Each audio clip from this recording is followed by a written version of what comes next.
Call আসছে।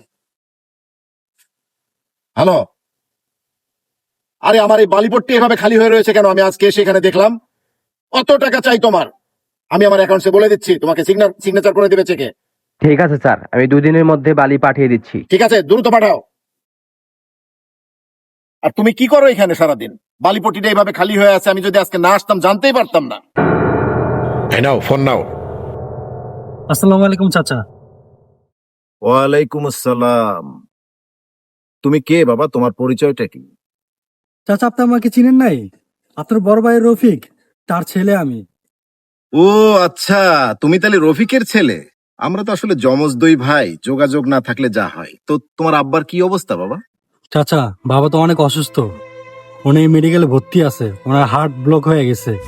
ওনার অপারেশনের জন্য অনেক টাকা দরকার, প্রায় 2 লাখ টাকা। দ্রুত ওনার অপারেশন করতে হবে। অপারেশন যদি না করতে পারি তাহলে আমার বাবাকে বাঁচানো সম্ভব না। কি বলো ভাতিজা? এই খবর কেন তুমি আগে আমাকে দাওনি? ভাইয়ের এই অবস্থা? জি চাচা, বাবার শরীর অনেক খারাপ। বাবা, তোমার কষ্ট আমি বুঝতে পারছি। কি আর করা বাবা, আমারও অবস্থা খুব খারাপ। আমি যে ব্যবসা বাণিজ্যের যে অবস্থা, চরম সমস্যার মধ্যে আছি। দেখো আমার বালুটাও সব ফাঁকা, পুরো এলাকা ফাঁকা পড়ে আছে। যাই হোক, তুমি চেষ্টা করো বাবা। আমার তো ভাই, আমি দোয়া করি, আমার অন্তর থেকে দোয়া করি আল্লাহ পাক তাকে সুস্থ করে দিক। আচ্ছা চাচা, আমার বাবার জন্য আপনি দোয়া রাখেন।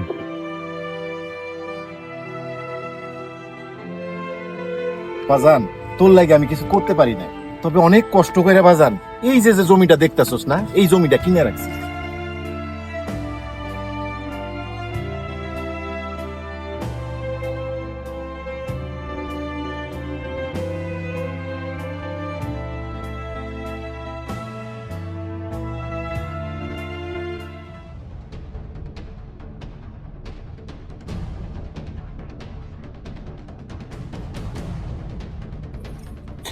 ভাই, আপনার কারা ভাই?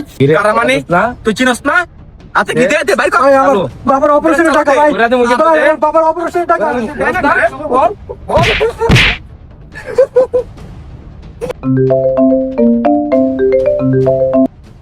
হ্যালো।